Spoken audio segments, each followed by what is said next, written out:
They were proud creatures. They stood 12 feet tall at the shoulder. Their scales shifted between deep purple and dark blue in the light.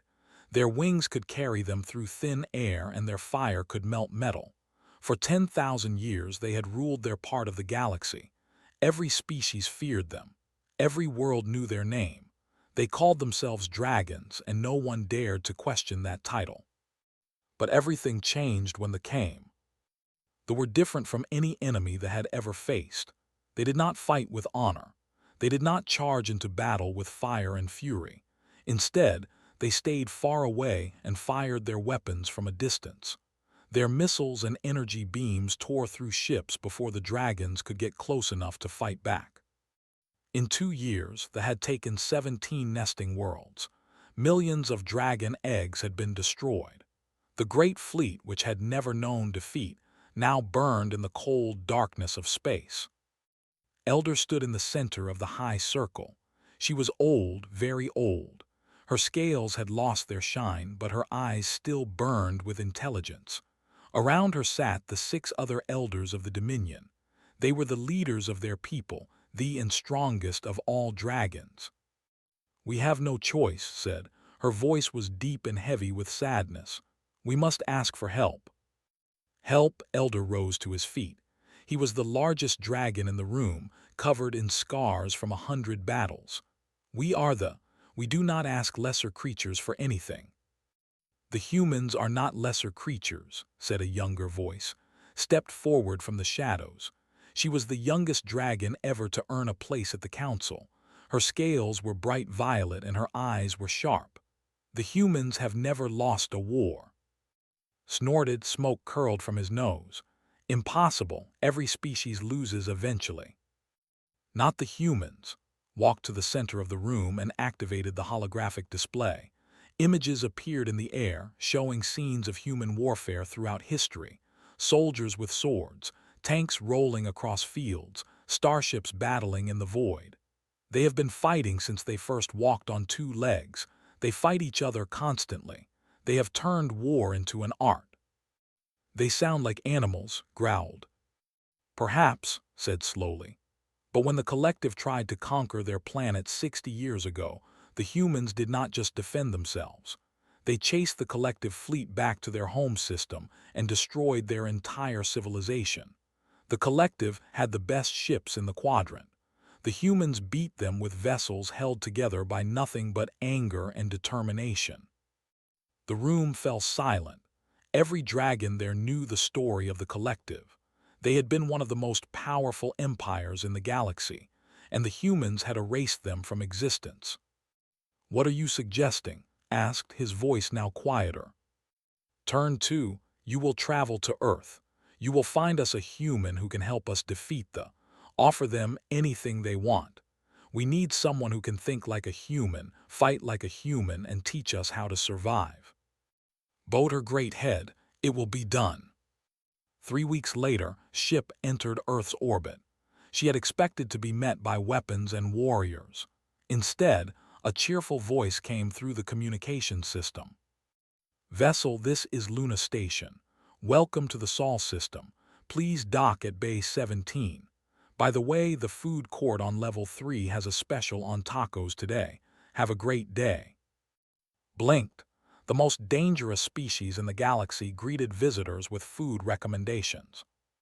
The space station was chaos. Ships of every shape and size filled the docking bays. Aliens of 100 different species walked through the corridors, and everywhere there were humans. They moved with endless energy. They talked loudly. They laughed. They argued. They ate food that smelled of 1,000 spices, had never seen anything like it. She was directed to a small office on level 12.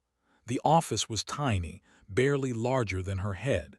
Papers and empty cups covered every surface. Behind the desk sat a human male who looked exhausted. "Let me understand this," said the human. His name was Daniel Cooper. He had short brown hair and tired eyes that still managed to show curiosity. "You want a human to help you win a war against the—" "That is correct," said. She was trying to fit her wings into the small space. "The same who destroyed the entire Federation last year." Yes. The who have 50,000 warships. Yes. Daniel leaned back in his chair and rubbed his face. And you came to me because this is the diplomatic office. Yes. Right. He began looking through something on his screen. Okay, so you need military help. We have plenty of retired admirals who do consulting work. What's your budget? Hesitated. We can pay well, but we need more than advice. We need someone to lead our forces, someone who can think like a human. Daniel stopped scrolling. He looked up at her with an expression she could not read. You want a human to command your entire military? Yes. Against the... Yes. He was quiet for a long moment. Then he smiled, and something about that smile made feel uneasy. I might know someone, Daniel said, but I have to warn you, he's not exactly normal. Normal does not matter. Can he help us win? Daniel's smile grew wider. Lady, if anyone can help you beat it's Sam Hayes. The question is whether you're ready for what that means. We are ready for anything. That's what everyone says. Daniel began typing something on his screen. I'll send him a message. If he agrees to meet you, and that's a big if, you'll have to go to him. He lives alone in the mountains and doesn't like visitors. Why would such a valuable person live alone in the mountains? Daniel looked at her, and for a moment his tired eyes showed something like sadness. Because after what he's seen and done, I think being alone is the only way he can sleep at night. Sam Hayes won the collective war, but I don't think he ever forgave himself for how he did it. Did not fully understand what he meant, but she would learn. In the weeks and months ahead, she would learn exactly what it meant to fight like a human, and she would learn why even humans sometimes feared themselves. Send the message, she said. We will wait. Your choice. Daniel pressed a button on his screen. Message sent. Now we wait and see if the Dragon Slayer wants to help the dragons. Dragon Slayer. Daniel laughed, but there was no joy in it. Sorry, old Earth legend, don't worry about it.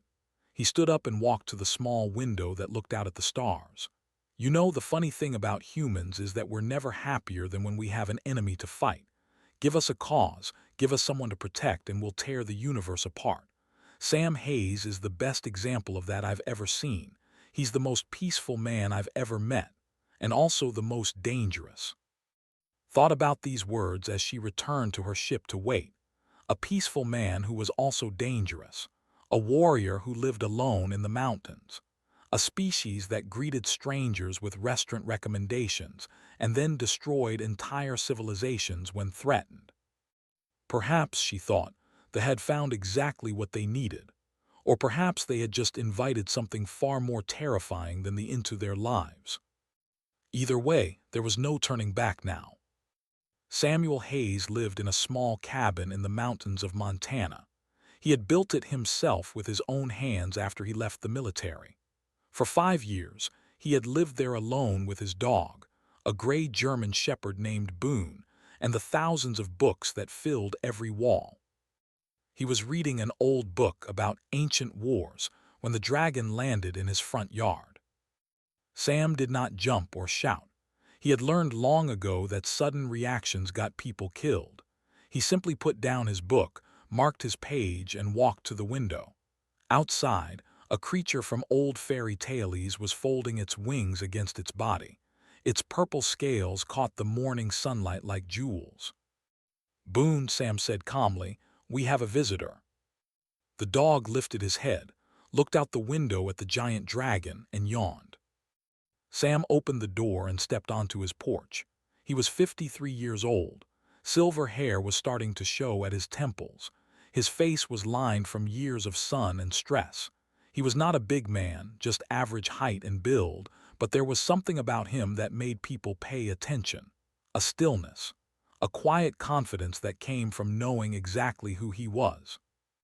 Can I help you? He asked.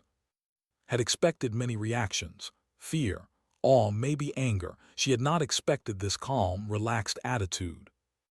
You are Samuel Hayes, she said, former commander of the Terran 7th Fleet, the man who defeated the collective. That was a long time ago. You are the human we need. Sam studied her for a moment with eyes that seemed to see everything. Then he turned and walked back inside. Would you like some coffee? He called over his shoulder. Had to squeeze through the doorway. Her wings scraped against the frame, and she barely fit inside the small cabin. The place was warm and smelled of wood smoke and old paper. She watched as Sam went to a strange device and started making a dark liquid. I know why you're here, Sam said without looking at her. Daniel sent a message.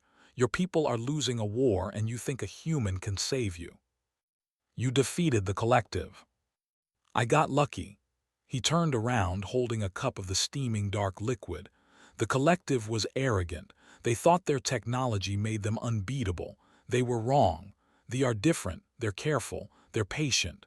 They don't make the same mistakes. Then you have studied them. I've studied everyone who might want to kill us someday. Old habit. He took a sip of his coffee. They are the worst. They don't conquer because they want resources or territory. They conquer because they believe every other species is a disease that needs to be cleaned from the galaxy. You can't make peace with that kind of enemy. You can't scare them. You can only destroy them. Then help us destroy them. Sam set down his cup and walked to his bookshelf. He pulled down an old, worn book and flipped through its pages. Do you know why humans are so good at war? Because you practice constantly. That's part of it, but the real reason is that we adapt. We steal ideas from everyone, including our enemies. We learn from every mistake. A human army is never the same army it was yesterday. He closed the book and looked at her. They have been fighting the same way for 10,000 years. Am I wrong? Silence was answer enough. If I help you, Sam continued, everything is going to change. Your people won't like it. Your traditions, your tactics, your whole way of thinking about war will have to be torn apart and rebuilt. Are you ready for that? We are ready to survive. Sam nodded slowly. Then he walked to a closet and pulled out a small bag. He began packing it with quick, efficient movements. Where are we going? Asked. To meet your elders. If I'm going to lead your forces, I need to see what I'm working with. He stopped and looked at Boone, who was watching him with sad eyes. Hey, boy, I have to go away for a while. You remember what I taught you? The dog barked once. Good boy, watch the house. Watch this exchange with interest. You leave your companion behind. Boone is old. He deserves to spend his last years in peace, not on some alien warship. Sam put on his bag and walked to the door. Let's go save your people. The journey to Prime took 6 days. During that time, Sam read everything he could find about the military, their history, their culture, and their war with the. He asked hundreds of questions, some of which she could not answer, some of which she had never thought to ask. Your ships are designed for ramming, he asked on the 3rd day, looking at information on a small screen. It is the way of our ancestors. A true warrior faces the enemy directly, claw to claw. And how is that working against the? Claws scratched against the floor. It is not working. The fight from far away. Long-range missiles, energy weapons, drone swarms. By the time your ships get close enough to ram, half of them are already destroyed. We know this, but to change our tactics would dishonor our ancestors. Sam looked up from his screen. Let me tell you about honor. On Earth, there was a country called Japan. They had a warrior culture. Samurai, honor above all else. When they faced an enemy with better weapons, they tried to fight the old way. They lost badly. Their cities burned. Their people died. It took complete destruction before they understood that honor means nothing if your people are dead. Was silent. Honor is important, Sam continued, his voice softer now. I'm not saying it isn't, but honor should be about protecting your people, not about following old rules that no longer work. The most honorable thing a warrior can do is adapt, survive, and win. You make it sound simple. It's not simple. It's the hardest thing in the world. changing how you think, how you fight, how you see yourself and your enemy. Most species can't do it. They would rather die than change. Sam looked at her with those quiet, steady eyes. The question is whether they are most species or whether you're something more. Thought about his words for a long time. She thought about the 17 nesting worlds that had been lost. She thought about the millions of eggs that would never hatch. She thought about her clutch sister Sarai, who had died in battle just a month ago, killed by enemies she could never reach. "We will do whatever it takes," she said finally. "Good," Sam turned back to his screen. "Because what comes next is going to test your people in ways you can't imagine. War isn't just about weapons and ships. It's about will. It's about who wants to win more. And right now, they want it more than you do. How do we change that?" Sam smiled, but there was no warmth in it. "We give your people something to fight for, not honor, not tradition, something real, something worth dying for." "And what is that?" "Revenge." The word hung in the air between them. "Right now, your people are fighting to survive. That's not enough. Survival is passive. Survival is hoping the enemy will stop. We need to make them fight for something else. We need to make them want to hurt to make them pay for every world they've taken, every egg they've destroyed, every dragon they've killed." Felt something stir inside her, something dark and hot. "You speak of hatred." "I speak of motivation. They think you're weak. They think you're dying. They think they've already won and the rest is just cleanup. We're going to prove them wrong. And by the time we're done, every in the galaxy is going to know what happens when you try to destroy the." For the first time since the war began, felt something other than fear and despair. She felt hope. And beneath that hope, burning like a small fire, she felt exactly what Sam had described. Anger. That had taken everything from her people. Now a human was going to teach them how to take it back. "Tell me more," she said. And Sam began to talk about war. When they arrived at Prime, Sam was taken to the high circle. The 7 elders sat in a semicircle around him, their massive bodies making him look like a child's toy.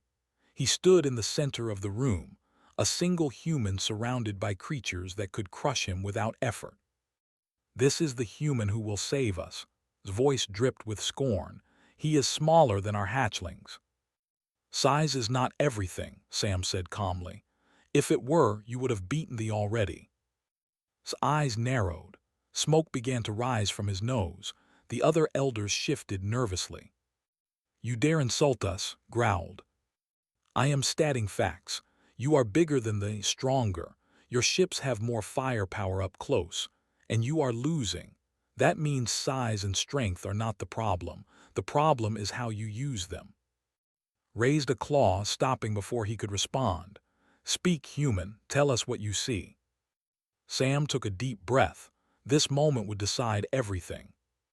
"Your entire way of fighting is based on one idea," he said. "That battles should be won up close. Every ship you build is designed to get close to the enemy and tear them apart. But they will not let you get close. They stay far away and shoot you down before you can reach them." He activated his small screen and projected images into the air. A typical battle between and forces appeared. "Look at this fight. Your fleet had twice as many ships as the. You lost 60% of your ships before you could even fire your weapons. The lost less than 5%.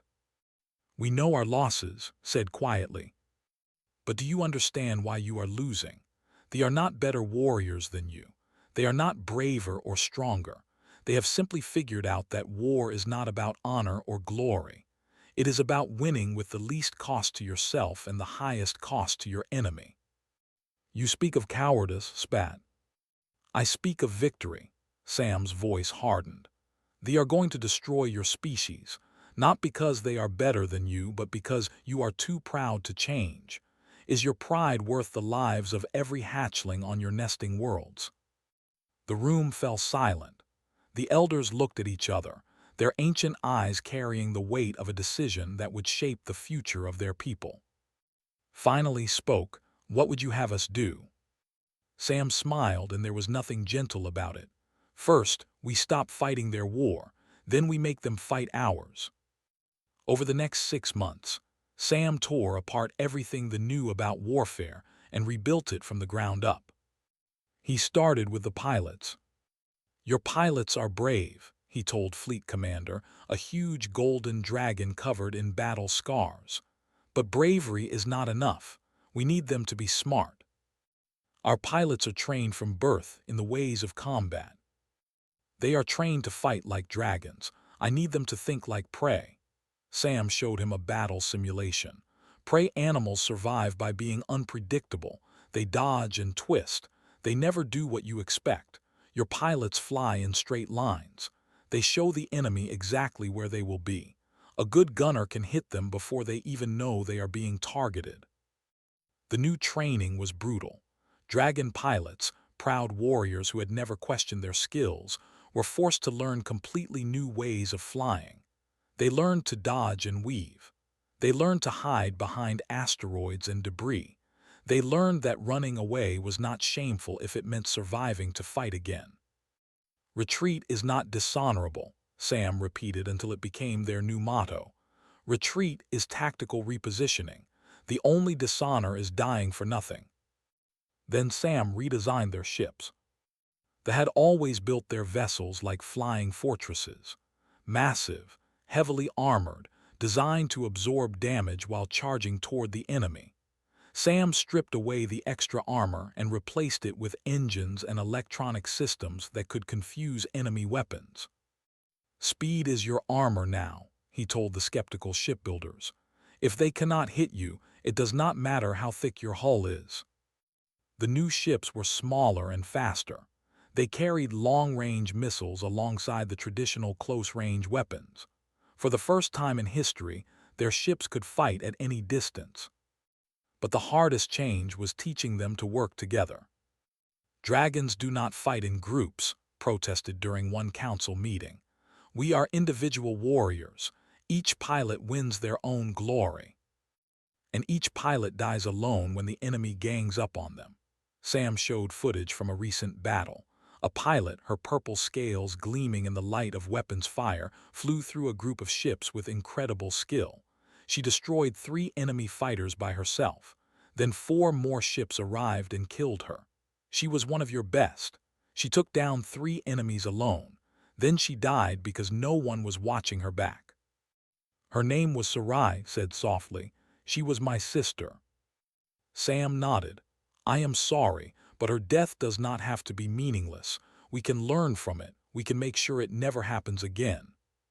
Slowly the dragons began to change.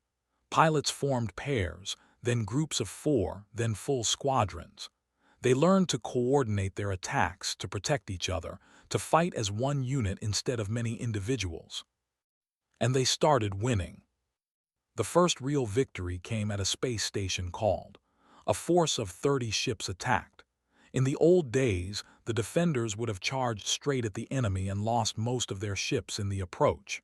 Instead, Commander, a young female who had fully embraced Sam's teachings, held her forces back.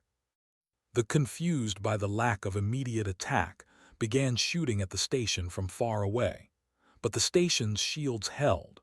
While they focused on their target, fighters circled around through a nearby asteroid field. They came out behind the formation and attacked without warning. 22 ships were destroyed in the first 30 seconds. The remaining 8 tried to run, but they ran straight toward the main fleet, which had been waiting for exactly that moment. Not a single ship escaped. Losses: 4 ships. When news of the victory reached Prime, there was celebration everywhere. For the first time in 2 years, the dragons had something to cheer about. But Sam was not celebrating. He was in the command center, staring at maps of territory. "This is only the beginning," he told, who had become his assistant and closest advisor. "They will learn from this. They will study what we did and figure out how to stop it. We have to stay ahead of them." "How?" Sam's eyes were distant, seeing patterns and possibilities that no dragon could imagine. "We are going to take the war to them. They have been safe behind their borders, confident that we would never threaten their home systems. That is about to change. Attack there sounded shocked. Not attack, threaten. They have been playing a slow game. They are wearing you down bit by bit. They think they have all the time in the universe. We are going to show them they are wrong. Looked at the maps, at the vast expanse of space that separated them from the enemy. It would be a one-way trip. Our ships could never make it back. Maybe, Sam said, maybe not. That is what we are going to figure out. He turned to face her, and in his eyes she saw the same cold fire she had seen in the cabin in Montana. The thought they were hunting helpless prey. They are about to learn what happens when the prey fights back. Outside the command center, the celebration continued. Dragons roared and breathed fire into the sky, celebrating their first taste of victory in years. They did not know it yet, but the real war was just beginning. The plan was called Silent Fire. It was the most daring operation in history, and it was entirely a human idea. "You want to attack there?" asked when Sam presented the plan to the council. Her voice carried both disbelief and respect. "Not attack," Sam corrected. "Threaten. The Empire is not one unified force. Each region has its own fleet commander. The fleets attacking you are not being reinforced because the commanders back home do not think they need to be. After all, the stupid dragons will never be able to threaten the right." "And if we prove them wrong?" asked. "Then suddenly, every regional commander will demand more ships to protect their own systems. They will pull forces away from your borders. The pressure on your people will decrease, and we will have time to rebuild and prepare for the next phase." "What is the next phase?" demanded. Sam smiled. "We win." 200 ships were selected for the mission. All of them had been converted to Sam's new designs. Smaller, faster, harder to detect. They would travel through space using a route that Dragon scouts had mapped over the past 3 months. They would avoid the main fleets, slip past their sensor networks, and arrive at the without warning. Then they would burn everything in orbit. Not the planet itself. Sam was not interested in killing civilians, but the shipyards, the defense stations, the orbital factories that built the weapons used to murder hatchlings, all of it would be destroyed. The message would be clear: nowhere is safe. We can reach you anywhere. Sam insisted on leading the mission himself, argued against it. "You are too important," she said.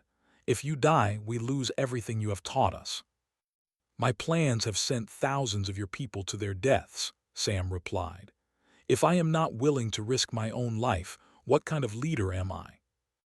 The journey took 3 weeks. They moved slowly, carefully, always staying one step ahead of patrols. The tension was unbearable. Every sensor contact could mean discovery. Every system they passed through could contain an ambush. Sam barely slept.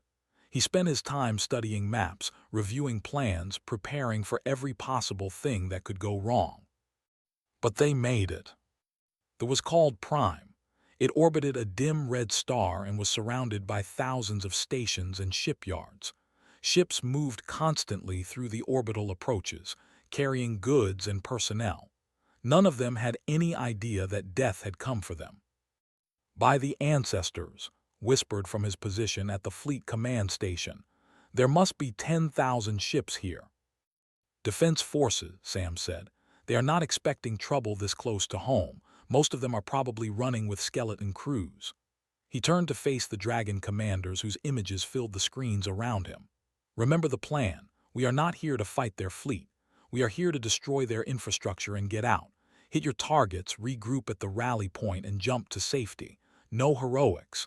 No unnecessary risks. We survive this and we have won." "And if we do not survive?" Commander asked. "Then we make sure they remember us forever." The attack began at 300 local time. 200 ships emerged from hiding and fell upon them with a fury the galaxy had never seen. Shipyards exploded into fireballs. Defense stations crumbled under concentrated missile fire. The orbital factories that had produced weapons for generations became nothing but expanding clouds of debris. The response was slow and confused. They had never been attacked on their own territory. They had no plans for this kind of assault. By the time their defense fleet started organizing, half their orbital infrastructure was already gone. Sam watched the destruction from the command deck. The dragons had named his ship Human's Vengeance despite his objections. He felt no joy in what he was doing. War was never something to celebrate. But it was necessary, and he had learned long ago to do necessary things without hesitation. "All targets destroyed," reported. "Fleet is regrouping at the rally point." "Losses." 12 ships, 47 pilots. His voice was heavy. "More than we hoped, less than we feared." "Get us out of here." The fleet jumped to safety just as reinforcements arrived. Behind them, Prime burned. The aftermath of Silent Fire was everything Sam had predicted. The pulled ships from every front to protect their core systems. The attacks on space slowed almost overnight. For the first time in 3 years, the dragons had room to breathe. More importantly, the psychological effect was enormous. They had believed themselves untouchable, protected by the vastness of space and the weakness of their enemies. That belief was now shattered, and in the void left behind, fear began to grow. The war continued for another 2 years. There were victories and defeats on both sides. Sam lost count of how many battles he planned, how many lives he sent into danger, how many names he added to the list of the dead. But slowly, steadily, the tide turned. The dragons were no longer the same species they had been before. They still valued honor and tradition, but now they understood that survival came first. They worked together in ways their ancestors would never have imagined.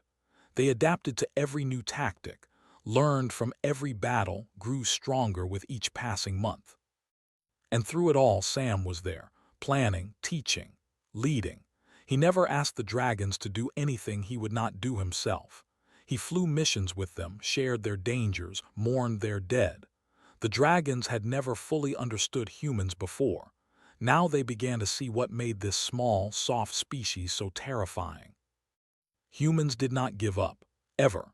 No matter how bad things got, no matter how hopeless the situation seemed, humans kept fighting. They would crawl through fire and broken glass to achieve their objectives. They would sacrifice everything, including themselves, to protect those they cared about. Sam cared about the now. They were not his species, but they were his people. He had bled with them, suffered with them, lost friends among them, and he would die before he let them destroy them. They, for their part, had finally begun to understand what they were dealing with. Internal communications captured by intelligence showed growing panic among their leadership. The dragons were no longer easy prey. They were becoming something far more dangerous. They were becoming like the humans. "We cannot sustain this war," said one captured commander during his interrogation. "Every time we adapt to their tactics, they change again. Every time we think we have them cornered, they escape and strike somewhere unexpected. It is like fighting water. You cannot hold it, you cannot kill it, you can only hope to contain it. And we are running out of containers." When Sam heard this report, he allowed himself a small smile. "Good," he said. "Now they know how it feels." The final battle was approaching. Both sides knew it. They were gathering their remaining forces for one last desperate attack. They were preparing to meet them. And Sam was planning something that would end the war forever. "It is risky," said when he explained his idea. "Everything in war is risky. If it fails, we lose everything. If it succeeds, they will never threaten anyone again." Sam looked at her, and she saw that his eyes were tired but determined. "Trust me, one more time, one more battle, and then it will be over." Looked at him for a long moment, then she nodded. "One more battle," she agreed, "for all of us." The final battle was fought over a world called Hope. It was a new colony, established after Silent Fire as a symbol of survival. They brought everything they had left, a desperate last attempt to destroy this symbol and break the spirit of their enemies. They were met by a fleet that had been forged in the fires of 3 years of relentless war. Every pilot, every commander, every ship had been shaped by Sam's teachings. They were no longer the proud, inflexible dragons who had been losing the war when Sam arrived. They were something new, something the galaxy had never seen before. Dragons who fought like humans. The battle lasted 18 hours. Wave after wave of ships threw themselves at the defenses. Missiles and energy beams filled the space between the fleets like a storm of light and fire. Ships on both sides exploded, their crews dying in the cold darkness of space. Sam commanded the battle from the bridge of Human's Vengeance. He had not slept in 2 days. His voice was hoarse from giving orders, but his mind was still sharp, still seeing the patterns of battle that others missed. Move your squadron to Grid 7. They are trying to flank us. Hold your position. Do not chase them. That is what they want. All ships, focus fire on their command vessel. Take out their leadership and the rest will fall apart. Hour after hour the battle raged. Both sides took terrible losses. There were moments when it seemed like they would break through, when everything Sam had built seemed about to collapse. But every time they adapted. They shifted their formations, changed their tactics, refused to give up. And slowly they began to break. Their command vessel was the first to fall. A coordinated attack by 3 squadrons tore through its shields and destroyed it from the inside. Without leadership, the fleet began to lose coordination. Ships started making mistakes. Formations fell apart. Now, Sam said, all ships full attack end this. The fleet surged forward. After 3 years of fighting, after countless battles and countless losses, they finally got to do what their ancestors had always done. They closed the distance and tore their enemies apart. When it was over, the fleet was destroyed. Their last great commander was captured. Their empire was already crumbling into civil war and chaos. The war was over. Sam watched the final surrender ceremony from the back of the observation deck, and the other elders accepted the surrender at the front of the room while the rest of the celebrated around them. He stayed in the shadows, too tired to celebrate, too weighed down by everything he had done. Found him there, standing alone, while the celebration raged around them. You should be at the front, she said. You won this war. Your people won this war. I just showed them how. That is not true, and you know it. She settled her massive form beside him. Without you, we would be dead. Every hatchling in the Dominion owes their life to you. Sam was quiet for a long moment. Then he said, I am going home. Home. Earth, my cabin in the mountains, my dog if he is still alive. He smiled, but there was sadness in it. I have been away too long, it is time. The council wants to honor you. They are talking about making you a citizen of the Dominion. No human has ever been offered such a thing. Tell them I appreciate the gesture, but I am not a dragon. I am just a tired old man who wants to sit on his porch and read his books. Was silent, struggling with something inside herself.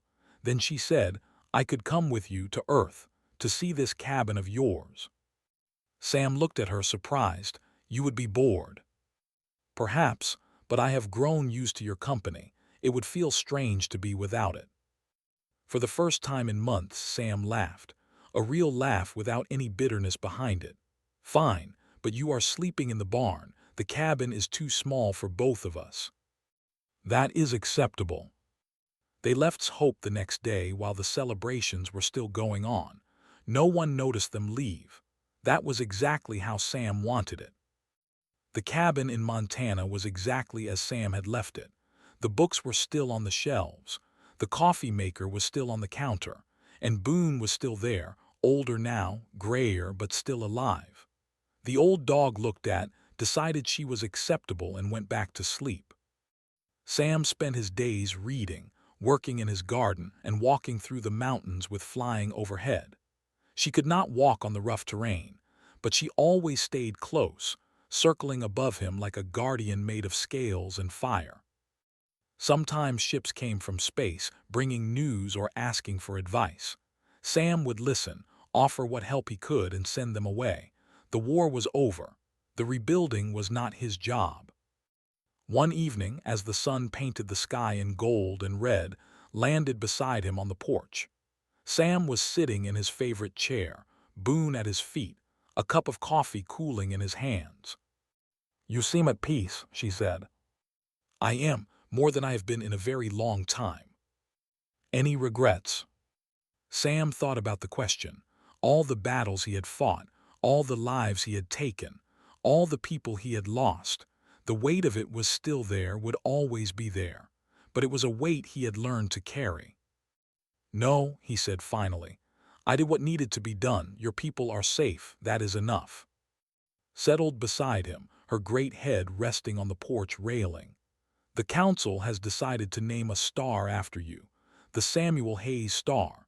It is in the constellation that hatchlings see first when they learn to fly." Sam smiled. "That is ridiculous." "Perhaps, but it is also true."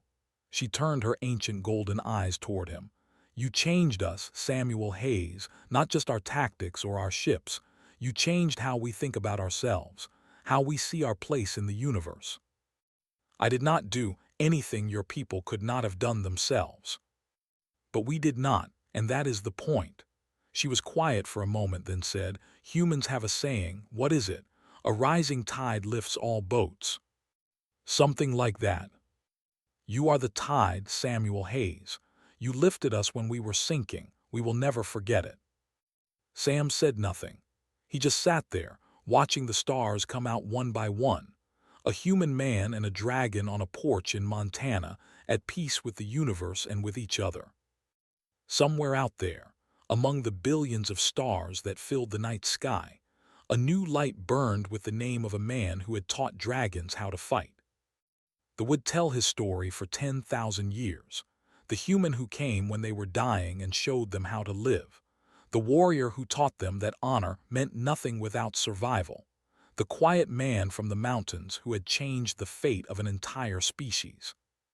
And on Earth, in a small cabin in Montana, that man sat with his dog and his dragon friend, finally at rest. The war was over. The peace had begun. And Samuel Hayes, the dragon teacher, was finally home.